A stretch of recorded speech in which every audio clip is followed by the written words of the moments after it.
What's up, everybody, and welcome to the Box Out Boys podcast. We are the NBA podcast of the people, your home for lukewarm takes and substandard analysis. I'm Titus, Two Shots Dominguez, and join me tonight, it's Chris, the stats man Gorman. Hit him with the stats, Chris. Guys, there's too many stats to go over. I got a lot I want to say. I'm just Snaggy. going to save it all for the pod. All right, he's saving the stats for the pod. Oh, he's also getting buckets tonight. It is the Lawn Boss, Joe McCrowski. Get that, Joe. Hey. There it is. Getting buckets, not minutes tonight. All right. Buckets. I always forget I've to improved. mix I'm that not up just for you. I'm not just on the court now. I was actually gonna- contributing. All right, I like it. I was going to give you some real shit and say he's getting garbage time buckets. Wow. But I didn't have the heart to do it to you. All I right, pulled well, off the let me last just, second. Let me just leave the studio Just here. leave- Joey's out. He's gonna rage quit the group chat again. I can rage quit dashboard. And making us sound as delicious as Dove. It is the Brunson burner, Adam Bruns. How the levels tonight, Adams? Yeah, they're good. They're good. Yeah, they're good. That took too long. That's great. Hey, we're having some fun. Oh, boy. Well, let's get into it because we got a fun show lined up for you. We got some good topics. We all seem like we're all pretty prepared tonight. We all got some takes tonight. We're going to talk about the top 4 teams in the East and West. We got an awesome listener question from Courtside Rich. We're going to bring up and debate. We're going to do a couple new segments, dumb shots from the NBA, and of course, we're going to talk about NBA high thoughts. We'll get to that later. That should be fun for you guys. We'll see what else we have time for tonight. I got some stuff in the banks. We'll get to it. Well, let's start with a little warm up tonight, boys. Top 4. We're getting into the meat here of the playoff races. Things are looking like they're starting to shape out. So let's go ahead and start with you, Joey, on this one. Give me your top 4 teams in the Eastern and the Western Conference. You can do this how you want to do it. Who you think will have the top 4 seeds by the end of it all, or if you want to just give me, hey, these are who I think are the 4 best teams, and these are the teams that are going to be in the second round of the playoffs. So go for it. All right, I'm going to go 4 best teams, not necessarily by seeded order. Nuggets, Suns, Warriors. All right, yeah. I'm still buying the With you. Warriors. I'm with you. And my coin flip here is the Kings and the Grizzlies. And okay. I have not. I'm stuck on the Grizzlies. I don't know what to make of all the noise happening on them. Ton of noise. Brandon Clark went down with an injury. Steven Adams is still out. I just don't know what to make of What them. happened to John Morant? What do you mean? You mentioned Oh, well. I think We'll get to that. We'll get to that. in we're gonna dumb discuss- shots. Okay, I just I think heard we're going to get to that. in dumb Unintended, shots. I think, there. Okay. Woo, yay, bang, bang. Hey, we're live here. So was he. Yeah, so I don't know. I'm kind of a toss-up there. Okay. Something about the Kings, I don't know. Like, I was going they're to the ask you 2 guys. seed, and it Do we have to take seems them weird seriously? that they're just so quietly like doing what they're doing, and like it has to come a point where you have to like believe that this is legitimate, right? Like it's not like they're like the Knicks where it's like, all right, they put together like a 9-game winning streak, and you're like, okay, Yeah, they're They're- making the mix. they're like showing streaks of what we kind of have expected them to be for a few years or what their kind of potential is. But like the Grizzlies or the Kings, have like quietly been the 3 seed for almost the entire season and now have gotten up to 2. Yeah. And like they've got the pieces, and it's just because it's the Kings and we don't trust them yet. Like I don't know. That's why I'm still kind of torn. Chris, is that Yeah, what well, it let's is? hold on, let's stay in the That's West. it for me. Let's stay in the West, East, or the West, Chris. Are those your teams that you have? So the first 3, West, Yes. Nuggets, Suns, I was the same Warriors. way. Yeah. Who was your But the fourth? Kings, I can't trust the Yeah. Kings. The Kings remind me of like the Nuggets from the previous 2 seasons. I mean, Sabonis is he a poor man's Jokic? He's Maybe. still poor. It's still a poor man's Jokic, I think. It's an all-star. Better I offensive. know, but like Jokic is Yeah. maybe potentially 3-time MVP. Like, is that Potentially. kind of a tier or 2? Is it a- above? yeah. Like, I don't know how you want to rank that. Anyways, the Kings have like no defense. They're 25th defensive rating. They're first in offense, Yeah. obviously, but like, Great but offensive their team. line, it's Fox, Herter, Barnes, Keegan Murray is the 4, and then you got Sabonis at the 5, who's 6'11", can kind of defend the rim, but doesn't really do a great job of it. And you know, defense wins it, and that's why I think no one's really taking the Kings that seriously. And for that reason, I have to put the LA Lakers. Oh my God! Because and it's purely coming This out is of a shock. what Anthony Davis has been doing. And I just want to quote a tweet here by an NBA awards voter who has a vote in the NBA awards, who gets to vote for MVP, Defensive Player of the Year, Sixth Man. We get to like kind of play with it. He actually Just gets an listening to actual awards vote. Okay. This man said, F those advanced stats and that plus minus BS. I don't even care about the 30 and 22 that AD put up tonight. The eye test showed me when healthy and locked in that Anthony Davis' names belongs in the same conversations with Giannis and Embiid. Carry the hell on. Okay, cool. In that sense, then the eye test tells me Zach LaVine should be in the same conversation as know that. about Like, I mean, do you know who I'm talking about? I'm being No. satirical here. no, like, Who was it? Stephen A. or something?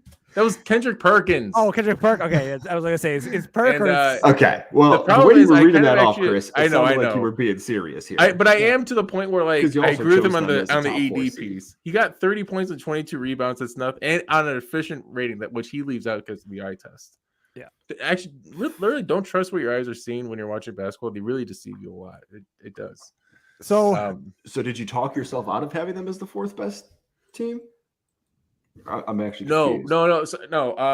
I guess I'm talking in the way of like AD did both. He did well on the eye test, on paper, stats. and with advanced stats. Okay.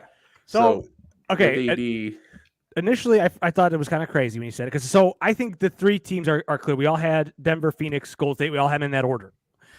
My fourth team was the Mavs, who I really don't Okay. trust. Yeah, but Well, I like you know, that.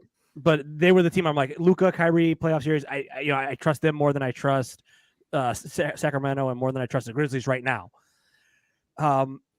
But as much as I hate to admit it, if LeBron and AD are healthy, okay, you know we what I mean. haven't Like seen them healthy since the bubble. I know, but and they haven't been. But if they are healthy and they're playing good, could you tell me that they end up in the second round of the Western Conference playoffs? Sure. Now I don't think they're getting out of the playoffs, but I'm not. It's not something that I think is inconceivable. It would be a 1,000,000 to 1 shot. I wouldn't bet on it, but I don't know if it's as crazy as I first thought of when you just said the Lakers. Do you guys think I was gonna say the Timberwolves? Is that No, what? I thought you were going to say. No, I thought you were Mavs. going to go I thought you were Mavs. saying I thought you were going to go Mavs. Mavs was 5 Yeah. for me, and then Clippers are 6. Yeah, Actually, nobody said no, the Clippers. Yeah, the That's Clippers I actually- wanted to just like softly mention. Yeah. Well, what about this They're team? actually better with Russ, even though they were 0-3 to start with him. Yeah, I think they're better with him. This is bullcocky. I cannot believe that you said the Lakers and Titus. You agreed. You've been talking. Okay, hold Get on. out of here. Well, Hold on. What's your rebuttal on it? Let's talk. Yeah, what's your Look, rebuttal? The fact that you have to say if they're healthy If they- and but if they're healthy, playing hold on. well. If No, they're healthy, do you want to play the Lakers? they're not even going to be healthy. That's such a like a. We don't know. I that's mean, such- if AD, and I'm gonna say if AD is playing this way, and because Chris is right, the last couple of games AD has been a monster. He's been an absolute. I watched that Golden State game, and the guy was everywhere. I And don't if care. he's I don't- playing I like don't that, buy and it. then you bring in LeBron, because LeBron is just it's a waiting game. He's going to be out for a couple of weeks, and once he's back, he's going to be ready to go. Do you and think LeBron that was maybe AD balling. is only playing that way because LeBron isn't there? And maybe I'm not saying I trust it. Yeah, I'm just saying No. I don't trust any of the other teams enough to think it's crazy. And that's more of the We had them healthy Yeah. for a chunk of the season together. It didn't work.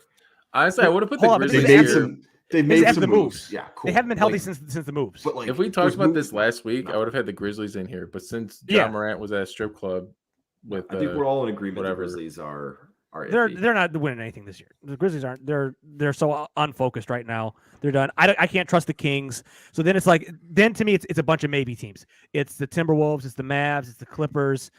And the Lakers have quietly got themselves back into the play-in mix. They're a 9 seed right now. So it's not inconceivable. Again, they're 2 games out of that 6 slot. Could they get the 6 slot and play? Who would they play then? They played.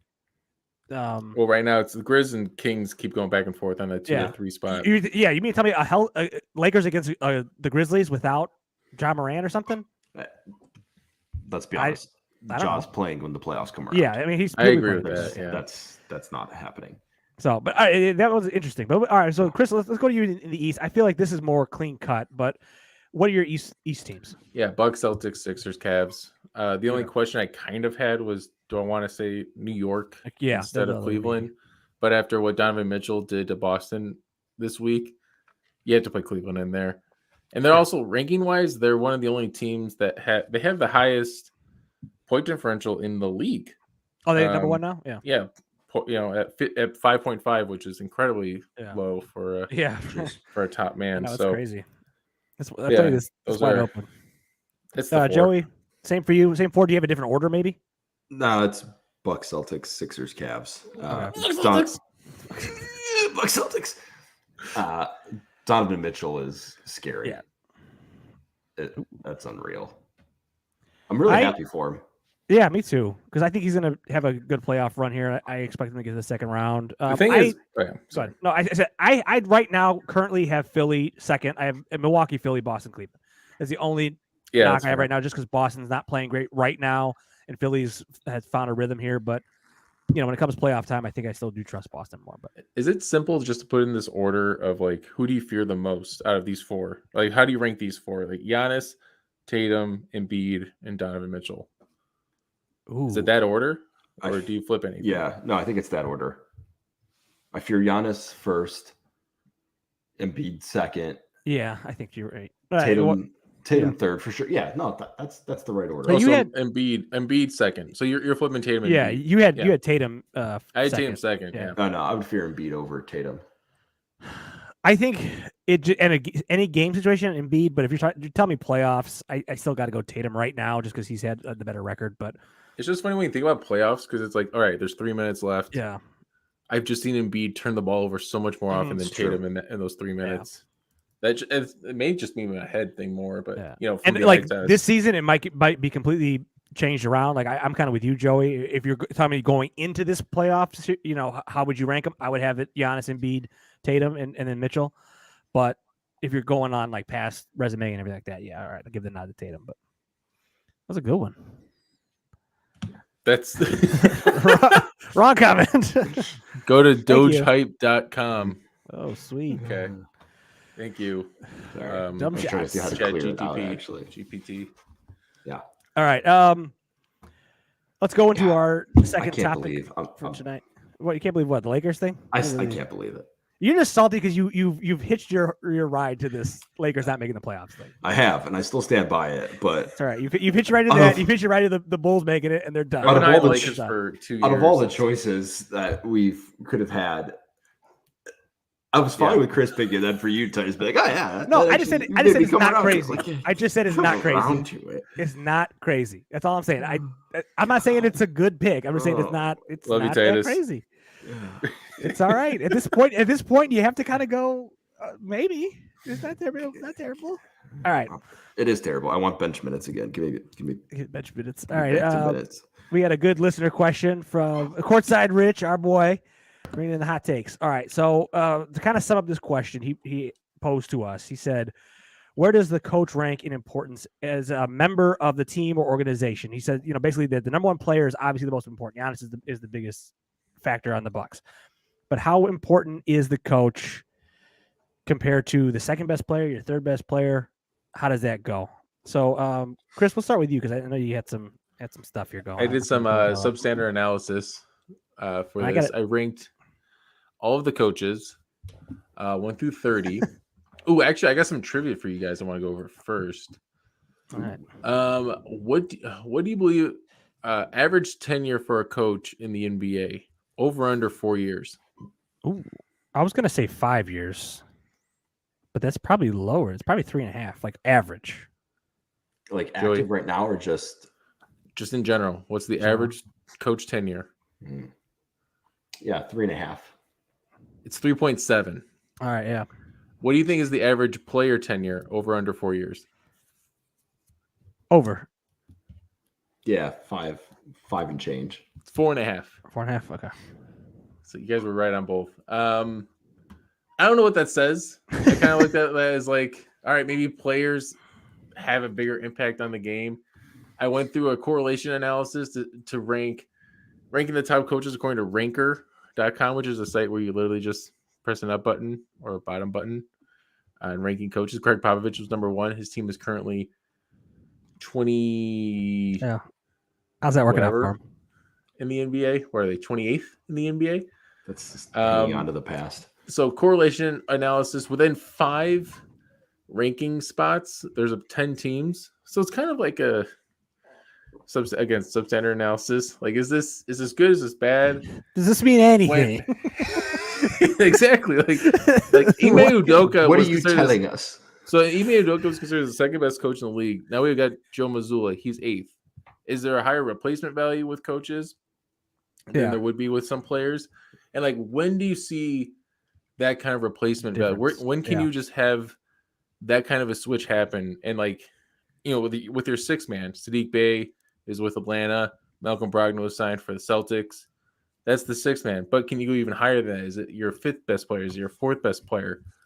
You really got to like, your coach is kind of like your 6th man in a way, but really like your 5th best player, depending on. That's where you ended up slotting. That's kind of how I fit it. Joey, what do you think of this? What do you think of this question? I was kind of talking with Richie earlier today about it. And I kind of said, hey, did you have like some like examples or like what made you think of this question?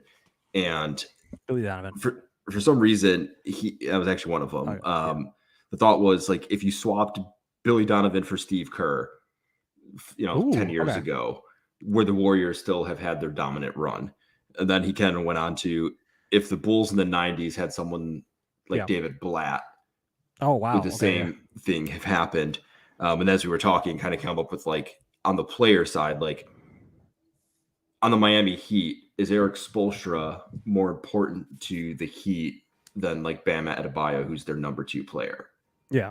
Like would Miami, if the trade came in, Spoelstra or Bam, which one would they rather let walk from their team? So that's kind of how he was looking at it and the thoughts that like he was having. But okay, that's a tough example because Spoelstra is a top 5 coach in the league. All right, I got a take for you guys. And are you good here? You ready for this? Yeah. Okay. I got some spice. The coach doesn't matter at all. I'm convinced it makes no difference. And I will say all you need is somebody who is relatively competent, okay? You need somebody that can just move the pieces around the chessboard, but at the end of the day, all that matters is those 12 guys on the roster. And you need to have the superstars and everything like that. So I went and looked at this a little bit different because you guys are kind of going with like current coaches. I just went back and went all time. So if you look at championships, there's only 6 coaches with more than 2 titles ever in the history of the league. There's 5 coaches who have 5 or more. So I think if you get to that point, wait, sorry. You say there's 6 with 2 or more, but 5 with 5 or more? 5 or more, yeah. Kerr's got 3. Okay. And then the other 5, them. It's Pop, it's Phil Jackson, Red Auerbach, and some guy named John Kundla. So I immediately took those 2 guys out because John Kundla coached in the 50s, so that doesn't matter. Red Auerbach coached in the 50s and 60s with the Celtics. Doesn't matter. The other 3 guys that have 5 titles, okay, it was Pat Riley, Greg Popovich, and Phil Jackson. All of those guys, and you could roll Steve Kerr into this, all those guys had top-tier talent. Phil has 11 titles, coached Michael and Scotty, coached Kobe and Shaq. Come on. Like, what are we talking about here? Phil Jackson Pat Riley coached the 80s Lakers. Popovich had the Spurs, the big 3, Manu and but don't you think like they needed that foundation and then they needed the coach who's kind of like that 5th or 6th guy? I mean, as I said, you need somebody competent. You need somebody competent, somebody that can manage the team. But at the end of the day, if you put Pat Riley on the 90s Bulls, they're winning 6 titles. If you put Phil Jackson on the Spurs, they're winning the 5 titles. But those guys are more than competent, though. Yeah, but I'm saying like what ends up happening Jamal Crawfords. It just doesn't. It really doesn't make a difference as long as you have a competent coach. Now, if you have an incompetent coach, yeah, it's going to matter. But at the end of the day, what really matters is going with your top guys. And the one guy that ended up really highlighting this for me was Pat Riley. Okay, and Pat Riley, we can all consider him a great coach, right? Correct. Would you guys consider? Yeah, he's considered an all-time mastermind. Yeah. Okay. Pat Riley won his first season ever in the 81 season with the Lakers. They were the champions the year before. All right. We all watch Magic Johnson. Time yeah, we all watch winning time. They had Magic Johnson, Kareem, whatever. Over the next, from 81 to 87, he won 4 titles with them. After 87, for the next 2 years, they don't go back. But in 91, the Lakers go back with a different coach. You know, they just retool their team. They go right back. In that meantime, from 87 for the next 13 years, he doesn't even sniff a title. He's a 500 coach in New York in 91. For the next 13 years, he doesn't get to the finals only one time with New York when Jordan wasn't playing. So Pat Riley's an all-time great coach, but has this gap where he doesn't win. Why? Because he doesn't have the players. He finally wins the 06 championship with Miami because he has Wade and Shaq. Right, and he's that fourth guy. He's the fourth, but you can't tell me that you don't think Eddie you could have put anybody in that slot and that they couldn't have got that done. Like, what is Riley doing so much better than that a normal like you said, a replacement level coach? You put who's like a decent coach? I'm trying to think of like in the aughts, the 06 era. You put Doc Rivers. Doc Rivers. Doc Rivers, yeah. Like you mean Doc Rivers wouldn't have won in 06 with prime Wade and tail Doc end Rivers of prime ruined Shaq. Orlando's chances for Tim Duncan, so I don't know what he would have done in Miami. Like you couldn't have put who's that the Suns coach? I mean, Monty Williams. Monty? Yeah. No, the old time Suns coach that never won. D'Antoni. D'Antoni. You mean like D'Antoni couldn't have? You give D'Antoni that roster. Oh yeah, I think D'Antoni would have won that. That's what I mean. I mean, I'm not saying like he's the top guy. Like he's the top Doc guy, is he's a tier below those guys. I feel like. But what I'm saying is it really doesn't. It doesn't matter as long as you have a guy that's halfway competent, they'll win. And then once they build their rep, then it becomes a thing where guys want to go play with them and guys listen to them and everything like that. But Riley won his first year when the Lakers were already good. All he did was he just started coaching. Lakers were stacked. Crazy. That's what mattered. It didn't matter that Riley was this up and coming guy. Yeah, they just needed. I mean, Paul Westphal kind of ruined his chance with that team. Yeah. Jason Siegel's doing a great job playing that character and winning time. I feel like it's two conversations maybe. Like if the team is stacked, the coach is less important. Yes, true. Right. If the team is if the team's at either end of the spectrums, the coach doesn't matter. Right. Like, could Popovich get more from this Bulls team this season? Correct. Right. Yeah, that's kind of maybe going. The question. Like someone like Popovich is absolutely getting more out of them. Maybe. That he is. But I mean, like, is he getting the most out of the Spurs right now? But that's a terrible example. They don't want to. They don't want to. But I'm saying, like, but is how many more games is having Popovich on that Spurs team worth right now? Like, what is their current record? Anybody know? 16 and 49. So, like, what? There should be a 13-win team if he wasn't there. Like that's my question is like, how much does that actually matter? He's kind of like Ray Allen with Miami. That's kind of how I'm looking at it. Like, okay, bring him in, you can win. You can win you a game. He kind of puts you over the edge. I mean, what about like this example? So, like Tibbs with the Bulls, right? Derrick Rose's non-injured seasons. They get up against Miami, taken down. Like if they have a better coach, like if they have Popovich, Popovich would lose because they don't have LeBron James and they don't have Dwayne Wade and they don't have Chris Bosh. That's why the Bulls lost those titles or those series, not because of Tibbs. Well, Spoelstra was a competent coach. That's what I mean. Spoelstra's like he's fine. He's I think you're too aggressive in saying that having a competent coach is fine. I think that's because technically all these guys are I mean, they're all competent. Yeah, like Tyson, I'm not agreeing with you, but like I'm agreeing with you that like yeah, I think I'm agreeing. I know. I'm kind of being a little aggressive just for like the conversation's sake of it. If you have the best players, right, the coach is less important. That's just true. But I think we look at Mark Jackson was coach of the Warriors. He said that Klay and Steph were the best backcourt in the league, and everyone laughed at him. And he gets fired, and Kerr gets brought in, and they win the championship. Kerr is kind of that fifth, sixth piece that kind of helped make that group come together and build, and help them win that thing. He definitely played a big role. I don't think they would have won it that year if they didn't hire Steve Kerr. And that's actually probably a really good example because that's one, they were a really young team and Mark Jackson coached them. But then that's my question is, okay, well, how really competent was Mark Jackson? Was he just doing the same things he always knew how to do And then you have a guy like Steve Kerr comes in, who's just like, hey, look, let's just play to your guys' strengths, and really isn't doing much different other than just kind of going, hey, we have the best backcourt in the league. Let's just use it. You know what I mean? Where He Mark Jackson literally was just kind told of, him, "Hey, go shoot whatever you want." yeah, go shoot. Yeah. Exactly. And it's like how really, if Mark Jackson had just said, hey, Steph, just go nuts, man. You're the best player in the league.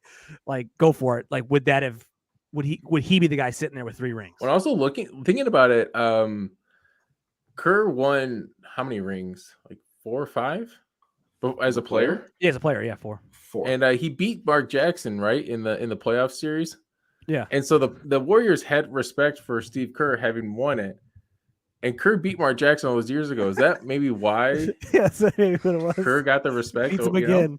Maybe. Beat him I think that again happens 20 years too. later? I think, Chris, I think you're right. I think the number, like, the coach becomes more important than like the 6th best player on the team. Like, Yeah. like I think that's where it goes. Like, your 5 best players on your team are going to do what they're going to do, right? Like, we're ignoring the basic coaching functions of like having to sub players in and out and like draw out plays and like that shit. Like all the ancillary things that a coach does. But like once you get down to the first guy off the bench, in 90% of the scenarios, like ignore the Spurs, maybe like with Manu, but like at that point, a lot of these coaches become probably more valuable to their teams than the guys. I have an obscure example. Would you rather have Will Hardy or Benedict Mathurin? Will Hardy, the coach? The Utah Jazz coach? Or the rookie? 27-year-old or Benedict Mathurin in Indiana right now. I'd always rather have the player. Coach. You want Ben? Will Hardy, what he's done in Utah this year is he made Laurie an all-star. Walker Kessler is better than Gobert already, like with Will Hardy's coaching. Kelly Olynyk is a valuable starter. So stupid how that works. But I mean, that's actually a good example. Will Hardy's a top 5 coach. That is a good example. That's a good example. What about this? Like, pick another coach, maybe like a top 5 coach. Would you rather have that coach in Memphis instead of Taylor Jenkins to deal with the Ja situation? Like, do you think that all this is happening if you have someone like Spoelstra or Pop or Steve Kerr there? That's a good question. I mean, I don't know. I like Taylor Jenkins as a coach too. I do too. But do you think that this is more in control, a little bit more? There's more. If Popovich was there, or because I mean, like, well, both those guys have examples. Like Popovich couldn't control Kawhi, and Kawhi ended up leaving. Steve Kerr, does he have Draymond under control? No, he's punching people in practice. That's a good point. That's a very good you know point. what I mean? Yeah. Like, it's just John's gonna do what John's gonna do. I mean, yeah. Phil Jackson didn't have Dennis Rodman under control. He did what he wanted to do. They just know how to, like, hey, just don't like keep your focus on. You know what I mean? That's what they're just managers at some point. If you have the talent, all you're doing is just managing the guys. Like you said, Joey, you're drawing up the plays. You're talking about who's doing it. You're just keeping everybody accountable. But that's just a good manager at that point. That's why I think they're more interchangeable than people want to admit. I think I think a good coach does matter in the sense of, like you guys are saying, like Will Hardy matters, or like Steve Kerr kind of came in and changed things. But at the end of the day, if you're just kind of going about and playing to the team's strengths, I think you're going to get the most out of your guys. I don't think like a coach is going to be more important than the second or third best guy. I think where you guys ended up, where like, all right, after your main rotation, after the 6, maybe 7 guys that are, your most minutes guys. All right, that's probably where your coach comes in. And I'm a little higher than that. You are really low on. I'm low on it. I'll be honest. That kind of fits though, right? Titus is like the anti-authority figure, so that makes perfect sense. Well, I'm a player's guy. I think players win championships. I'm one of those guys. You were the punk rock kid in high school. Yeah, punk rock kid. I'm like, hey, I think LeBron is the guy. Reason why Cleveland won a championship. Well, yeah, LeBron is. LeBron's the reason why Ty Lue wasn't looked as a respected coach for a while. Exactly. They're like, come on, like LeBron has never had a coach and has won. So like Mike Brown and Ty Lue are pretty. I don't know. Anyways, yeah. All right, let's get into our. That was a fun one, man. Richie, hopefully that answered your question. Yeah, let us know what you think after all that. Yeah, that was good. Guys sprinting at us. with Yeah, I his- did not see that with coming. his hot I, takes. well, I started looking up. I'm like, this doesn't, man. Who cares, man? Like, The Ronnie things didn't win- that he didn't the win for things that 13 like you years. care about so strongly sometimes just absolutely Yeah. blow my mind, and that is one of them. Yeah, because I'm like, who cares, man? Fuck Well, 'cause, coaches. you know Who what? needs You don't need to them? be I was saying, coached. hey, look, Get a out of little- here, little- Dad. a little Coach. personal like stuff for me. Like I just became a manager at my work, and now I kind of manage a team. I'm telling you right now, it doesn't matter what I'm doing. It all it matters That's is what those fucking guys do. useless.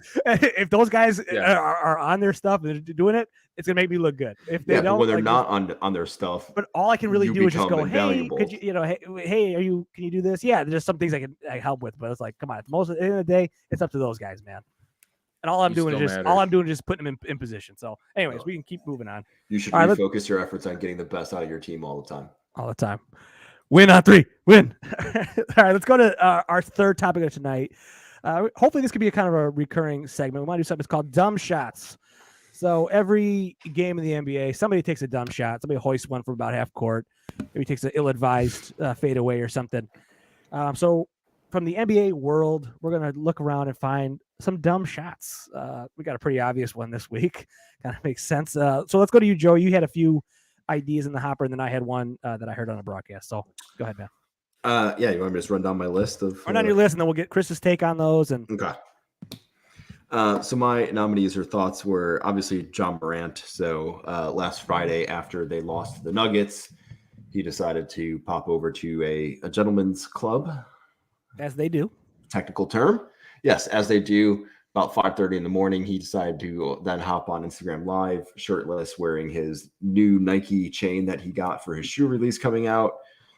And amongst his feeble attempts at rapping, he decided to flash his handgun on the Instagram Live. And that's dumb. yeah, Do you think that happened because he became like self-conscious of his rapping skills? Like, was it Yes. just like I he was feel so like I'm self-conscious. stupid right Right now. I need to Wow, these up my these get bars the- are weak.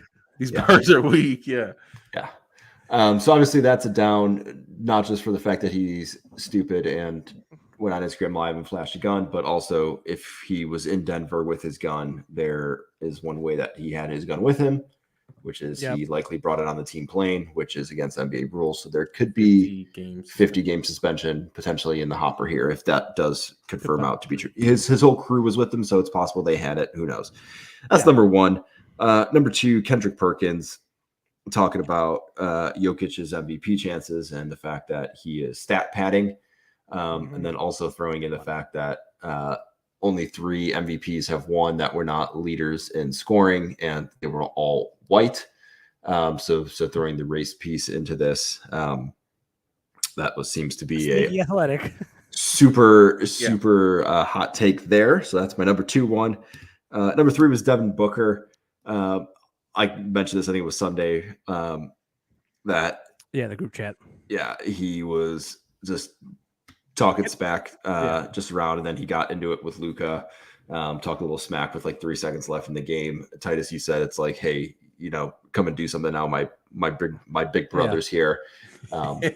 Seems like the perfect description of Devin Booker right now. Yep. Like, hey, I got Durant here, so I'm gonna run my just showed mouth up, now yeah. because I finally might have a chance to actually do this because Chris Paul wasn't that guy, so I got a chance here. And then my last one was Giannis's feeble attempt at a triple double. Got to give him credit, I guess. Like, I mean, there was like 4 seconds left, 3 seconds, and he just like tossed it off the bottom of the rim and caught his own rebound. And he knew what he was doing. This was a full attempt to try and get a triple double. And then the NBA ended up rescinding it because he didn't take Talk an about actual... stat padding. Oh, for the sure. most ironic No, thing. This is the Right? absolute Yeah, definition this is the of stat pad. Yeah. The NBA did end up rescinding the rebound because it wasn't a legitimate shot, which is a rule I didn't know. I didn't know you had to make an actual attempt at a shot. I'm not sure how they determine if it's an actual. Yeah. If you would have chucked it off the backboard, would it have been more accurate? Like, I don't know. But those are my 4. Out of all those ones, the dumbest shot, I think it's a clear winner. It has to be Ja. it's Ja. But the other ones are pretty Pretty good. pretty fucking stupid for Chris- 1 week. This is all 1 week. Yeah, it's all 1 week, man. This is in 1 This week. is gonna be There's so an much easy to segment. unpack here. Like, how All right, do Chris, you, your thoughts on those 4? where do you even start? What was the first one again that Ja. you mentioned? Ja. Ja, what do we want to say about Ja? He's the Gilbert Arenas of the NBA now, but like He's like Gilbert and Derrick Rose Plaxico combined Burress. into one. Plaxico Burress tweeted back at it like, if you can't learn it for yourself, learn it from me. Don't shoot yourself. He in the A ruined lot of his foot. guys, I think a lot of career. guys, like Jalen Rose has had some good stuff to him about like, hey man, come on, dude, what are you doing? But- Yeah. So I mean, you guys saw the Eminem thing about being made fun of being from a private school and raised by both That parents. was great. And, you know, Greatest Ja, find he's of trying to my be something he's not, and media like history. it's okay not to be that guy. Maybe Yeah, I'm just dude. this fucking white guy raised in the suburbs that is trying to say this, but I don't know, man. Like I'm off that topic. Who cares about that one? And then Jokic was number 2, or the Perkins against Perkins Jokic. takes Okay, can on we- Jokic. okay, I have so people are saying like no, it's not racist to say like oh, white people are being racist against voting against black. Perkins is being fucking racist as shit right now. Can we agree on that? I wouldn't say racist. I would say maybe He's being maybe so pointing racist out against something. white people, and I hate. He I think is. I think he's being biased. He's being biased. Biased. He's accusing people of being biased by being biased himself. He's accusing people of being racist towards black people while trying to be racist towards white people. At the So same hold on, time. there's one thing I do want to push back on this a little bit, and this is what I would actually be curious what you guys think. And I don't really agree with what Perkins said, but something that I forget, maybe the No Dunks guys brought it up or something. I think kind of stuck with me. I go, and not that because he's white that he gets his pass or anything like that, but Jokic isn't held to the standard of like people don't say he has to win the title yet. At least I don't think it's like a loud claim.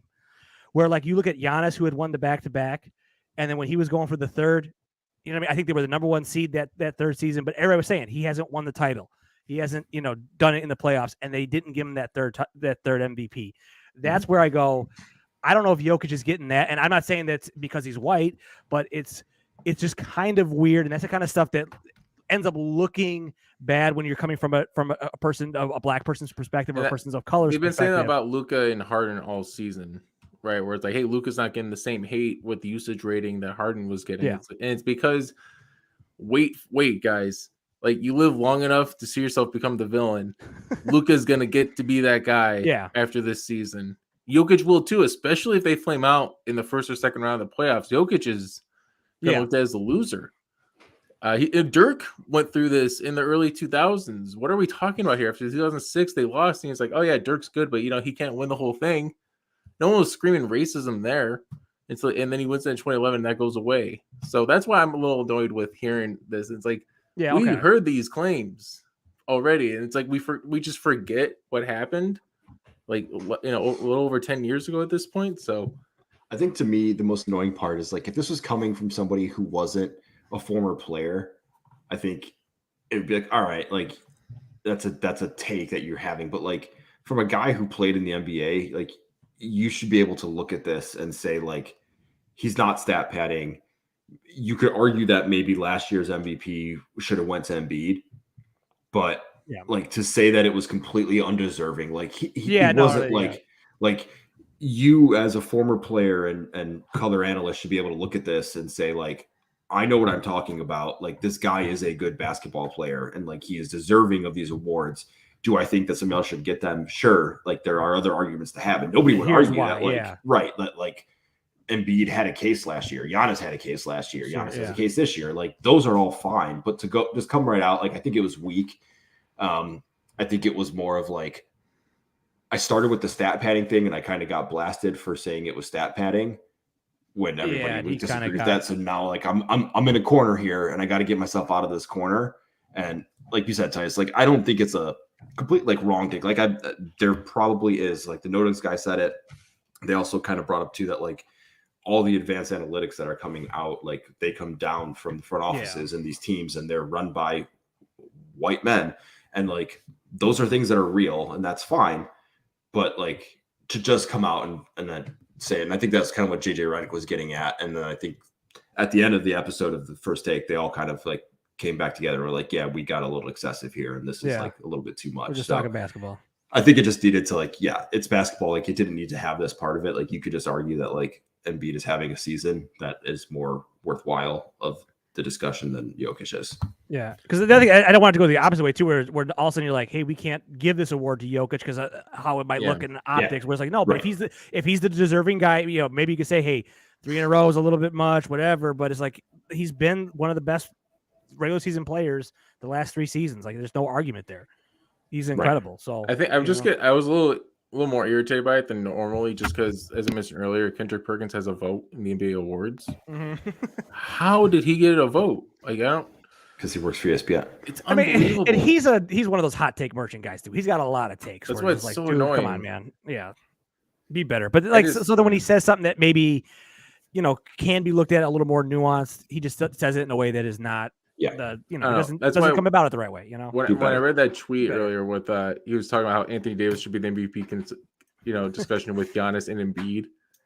It's like, do you not want to mention Jokic at all? He doesn't. He does not. Come on. He just proved it. He does not. Sure, he can't be. Sure, you can say he's not number 1, but he's definitely in the top 3. Yeah, that was where I was annoyed by it. Yeah.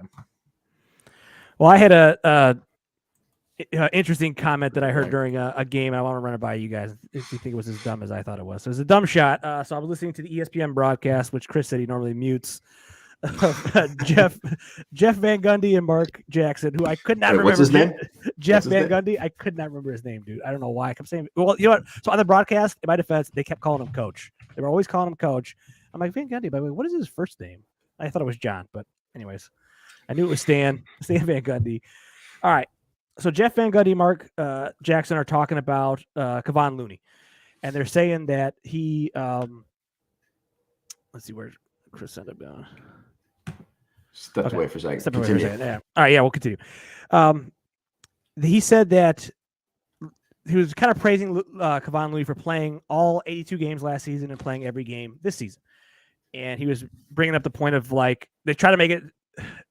Turned it into like this old man conversation of like, well, where is the resting for this guy, or how does that metric fit into it? Where the doctor's saying he should be sitting and all this stuff, and talking about how we should be resting or why he doesn't have to rest. Right now, immediately in my head, I go, "You guys got to be kidding me, right?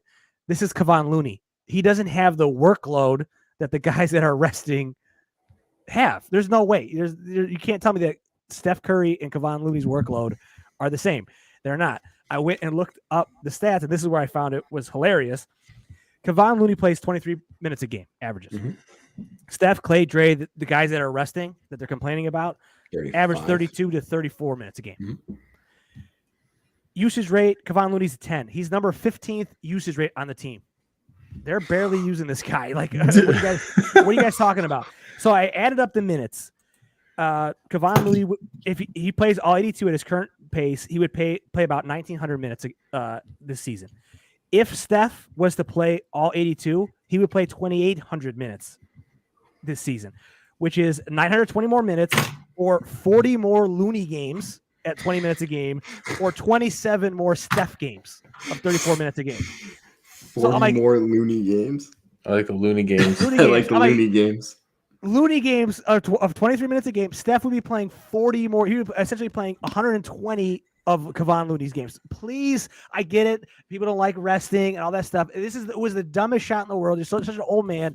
It's just something that these players do now because they understand it saves their legs and it's all about playoffs and longevity. Look at what LeBron's doing in his 18th season or whatever.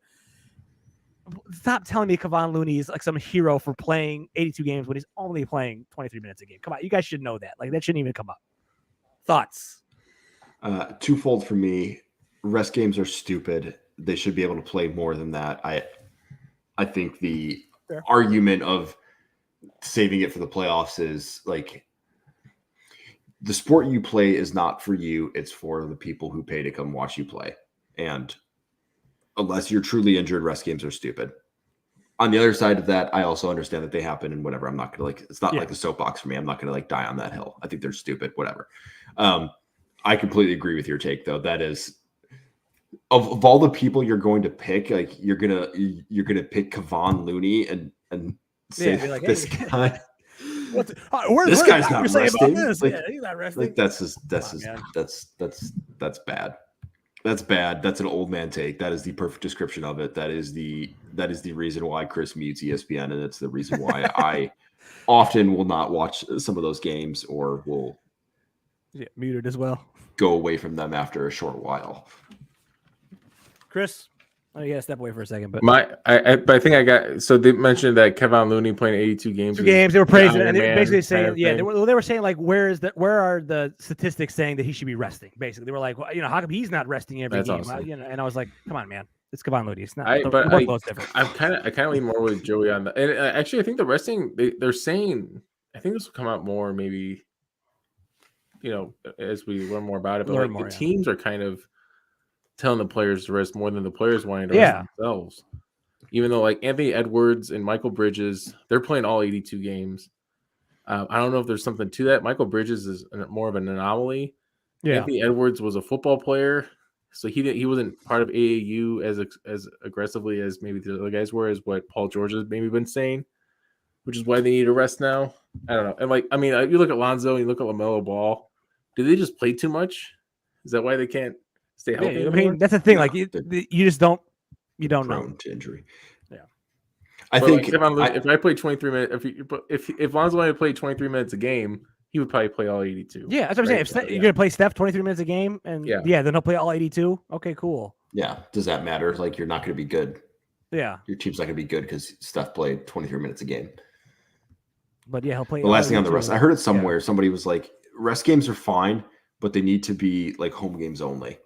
Yeah, I'm fine with that. Like, it should be home games only. That's the other thing. Like, you guys, like, I'm fine with the resting, but I'm with you guys of like, hey, look, let's maybe have a more discussion of, hey, look, it's got to be either games that aren't super important, maybe even based on ticket sales or something. You do something. Hey, if it's a low ticket sales game, you can go ahead and rest. Like you said, home games only because when these guys go on the road, a lot of people are coming in just to see them. I'm with you. I mean, let's have a conversation about it and figure out what's going on. This is my second week in a row, I think, of comparing Anthony Edwards to Michael Jordan, but Michael Jordan had the same quote as Anthony Edwards had the same quote as Michael Jordan. Yeah. Where it's like, hey, these guys can only come around maybe once a year. They come to see me, and I want to try to stay healthy to see them. Michael Jordan had that quote. Anthony Edwards was saying the same thing, and of course, Gina McDaniels is Pippen. So, that's where I'm at with it. Facts. All right, boys. I think this will be our last topic tonight. Oh boy, this will be a fun one. I think. I hit him high, hit him high. All right. Hit him high. I thought that was your high thoughts topic. All right. No, that was just my dumb shot. So this is all right. This was dumb shots. I occasionally watch NBA basketball games under the influence of a certain substance. For those listening, it is legal in the state of Illinois. It is currently legal in the state of Illinois, so there's no legal issues. But I have some high thoughts while I'm watching the games. So the game I was watching, the game in question was the 76ers Bucks game, I think from Saturday night over the weekend. Bucks Sixers. And so it came up as I was watching the game. It's like a twofold thought that I want to run by you guys. So one, I was watching, and it started with Brook Lopez. So I was watching Brook Lopez, and it hit me all of a sudden. I'm like, this guy would dominate in the 90s. He's 7 feet tall. He can shoot the three consistently. Yeah. He's just a beast. I'm like, if you just drop him right now into the 90s, he would be a beast.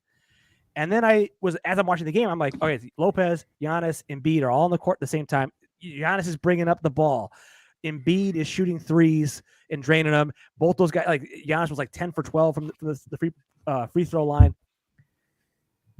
Everybody that's saying like these guys now wouldn't dominate in the 90s are crazy. I go, all three of those guys would absolutely dominate in the 90s. And then the high thought that I actually had is that it's the absurdity of us comparing 2023 players to 1990s players would be like comparing 90s players to 60s players because they're 30-year spans. It'd be like shit, you're right. It would be like 1957, really. Chris's face in that moment. It would be like if your dad's dad was going, now Bill Russell, he'd have shown these 90s boys what's up. And you'd be like, no, are you kidding me? It's like saying George Mikan. Yeah. Like would George fucking Mikan be playing in his NBA? Dick Barnett. No. Jerry Lucas. We're just naming guys. We're just naming guys now. I'm like, no, I'm headed. Like, yeah. I feel like eras, like the greats in the eras they can, to me, they can always transfer eras. They would figure it out. They would, if you put Jordan in today, he would learn to shoot the three. Everything. I'm with all that. Same thing with like Hakeem Olajuwon or something. Those guys would be good today, just like they would be now. But to pretend like that the league was so much better then, it's like, no, these guys are. Jordan was going up against the finals against Greg Ostertag, Jeff Hornacek, Brian Russell. Just like, come on, are you guys kidding me? I was looking at the Bucks team. I'm like, that Bucks team would absolutely destroy those '90s Bulls teams. Yeah, Drew Holiday, Chris Middleton, Giannis. Or what are you guys talking about? This wouldn't even be close. It wouldn't be a contest with how much like the shooting and everything. But that just hit me. The '90s to '60s thing is what hit me. All right. I would have been right there with you though when you told me that 1957 is the comparison to a 1990 season. Big Daddy Cupcake, bro. How high were you? Cut back. It was a fun night. I was with you until you said Holiday. Yeah. No. I think Giannis would have destroyed the 90s. Giannis would destroy everybody. Yeah, he would. Because like, who was stopping Giannis, right? No, I think Holiday. There's matchups for Holiday and Middleton. Like Pippen and Middleton would have been fine. Like that. Yeah, but like to say that it's just so much like that. Those guys wouldn't have been like, come on, man. I said balanced out. Like that's like the same player, right? Like. Yeah, true. Okay, right. No, that's not a high thought. It is a high thought, but it's an accurate high thought. The conversation that's like a fun high thought, man. Yeah, the conversation of eras one is just nonsense. It doesn't matter. Like Titus, I think you always say this perfectly about like LeBron and Jordan. Like it's okay to say that like Jordan is the greatest ever and LeBron is or the greatest champion or whatever, and LeBron is the greatest player. Like you can put these guys together and be comfortable in that conversation. Like, and it's fine to do the same thing with these eras. That like the guys in this era were great for their era and like they played the game that they were given. Yeah. And like you said, like if you were one of the true best players of your era and you got dropped into another one, they would learn how to do it. Like Jordan, like you said, would learn how to play in this era. Yeah, exactly. Vice versa. Steph going back, like things would have been different, right? Like they would have figured out the game that they were in and they would have excelled in it because they're just good at what they do. Like LeBron would have figured out how to play more physical. And like it's also like that's to say that he doesn't play physical today because he does.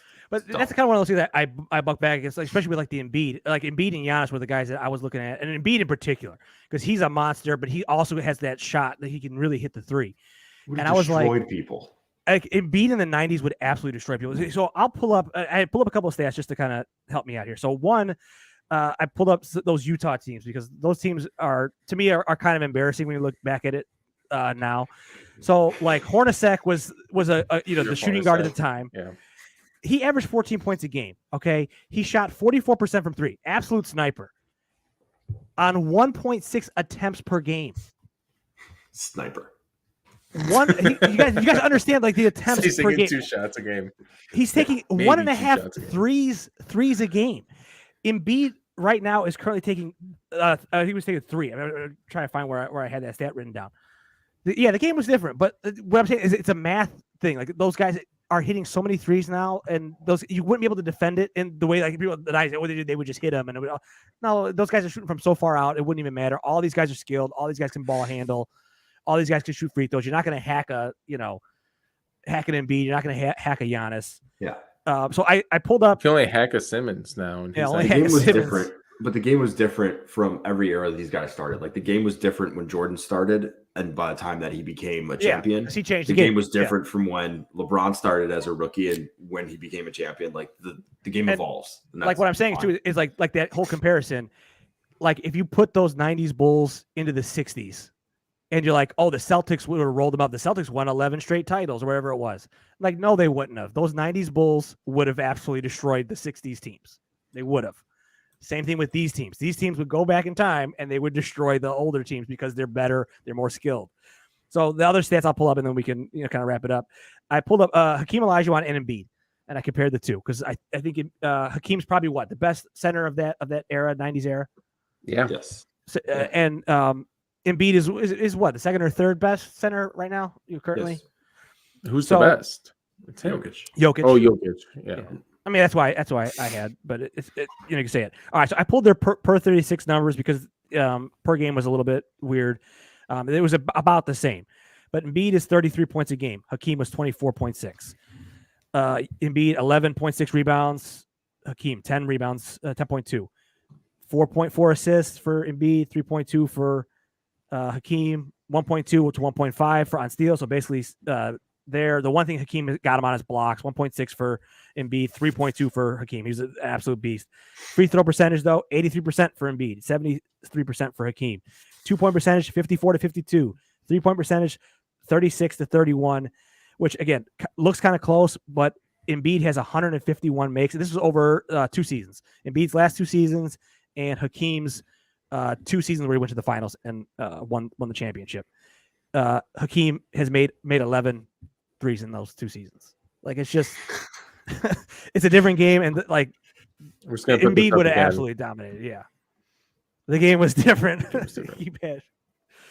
I get it, but I feel like I'm not. I've been looking at the 1957 NBA Finals now. Yeah, look at it. I mean, they didn't have a 3-point line. Guys, they didn't have a 3-point line. The game was different. So that would be like comparing 93, like 93 to 57, right? Or like 90 to today. Okay. To today compared to 90 to 57. Like look how different the game was. And I get it. Everybody has, their sentiment for the 90s. It's fine, but like to act like these guys wouldn't just destroy those teams, to me, is crazy. When you could just look at the stats and like the math that these guys are doing, everybody is so good right now. When you initially had this thought, I wish I was with you. It was so cool, man. We would have talked about this for like 5 hours. So another good thing you brought up, Joey, kind of like a little thing you happened to mention. You said like Pippen and Middleton, like they kind of canceled out, right? And I'm like, Middleton's like a mid-tier guy right now, and Pippen's a top 50 greatest player of all time. That's kind of where I'm talking about, like the talent level. The talent level is like, okay, so yeah, the guy that was a number 2 on Giannis. Like Giannis is. That's what I said. Like I was like, no one's stopping Giannis on the Bulls. Like no. Luke Longley, Bill Wennington, like those guys are not like Rodman's not stopping him. No, right? Like Rodman will bang with them, right? Like they'll just body up, but like Giannis full head of steam, like that's not happening, right? Nothing's stopping that. The game was different. Like the era thing is so stupid. Like just let people be good in their eras they're in. Like, I'm with it. Like they can just. Why does this keep popping up? Is it? I just keep popping it up every time. Every time the game was different. Guys can just be good. You could just enjoy what that's why the LeBron and Jordan debate. The more you look at it, the more it's like it doesn't matter. Like nobody compares Jordan to Bill Russell. Yeah, why exactly. Are we comparing LeBron to Jordan? And that's more what I mean. Like they never got to play each other. Yeah, I wish the era's comparison would stop. And I think that like the high thought was the 90s to the 60s. Like that to me is what made it so clear. Of like it's absurd to even try to compare these guys to the 90s guys because the game is different. Yes. Yeah. So that's what I had. So it was fun. It's a good. That was a good one. We'll see. Hopefully, I can have some more thoughts. We'll see. I like it. Keep smoking. You have to be honest with us though when you have a really off the wall one because that was a reasonable thought. That was a reasonable one. I'll see what you got to share the crazy ones too. Well, so that's what I'll tell you. They're surprisingly lucid. They're surprisingly lucid thoughts. You would think they'd be like crazy, like they should have a 4-pointer shot from the half court. It's not. It's more like, oh wow, that's actually really interesting. Oh wow, I figured that out. I actually understand basketball really well, but I just when I'm watching the games in that manner, not stuck in oblivion. There's always facts like that though. Like my favorite one is like Anne Frank, Martin Luther King Jr. and Barbara Walters were all born in the same year. Yeah, I think that's that's one of my favorite ones of like those. How wild. time is. Yeah, that is wild. I didn't know that. Because you're like, wait, what? Because you think about all like different eras as really wild. Yeah. So I think I had just never heard somebody say that, like comparing a 2023 player to a 90s player is like comparing a 90s player to a 60s player. I was like, wow. I have not totally either. Is though. God, like Chris Hagan, how is he compared to would he could be able to compete against the 90s players? Or, John Havlicek getting minutes in the 90s? I don't know. Right? Yeah. Bill Sharman, Tommy Heisen, what are they doing? Get that toilet paper? Sharman. Well, He's a anything top else? 25 player too. Like, anyways. Yeah. I knew that. Oh, hey, look at the Bulls here, man. No game talk. No game talk. All right, no game Don't talk. jinx it. We got the game That's talk, it. so let's wrap it up. All right, well, that is today at the box up. that is it for us tonight. Join us next week to talk more NBA basketball. Hopefully, maybe we'll have some more discussions. Next week we're going to do March Madness. That's right, next week. So be ready. If you're watching, listening to this later, get your brackets ready. Bracket talk. We're doing bracket talk next week. It should be fun. So we'll be back to Zach NBA ID. basketball in 2 Zach weeks. ID. Follow us on Twitter, Instagram, YouTube, and Twitch at the Box Out Boys. Slide into those DMs. Join us live Wednesdays around 8:30. Send us an email to theboxoutboys@gmail.com or just message us a question. We'd love that too. Thanks, Richie, for the question this week. It was fun. And as always, like, subscribe, and review wherever you listen to this at now. We very much appreciate that. So for Chris, Joey, and Adam, I'm Titus. Until next time, Box Out.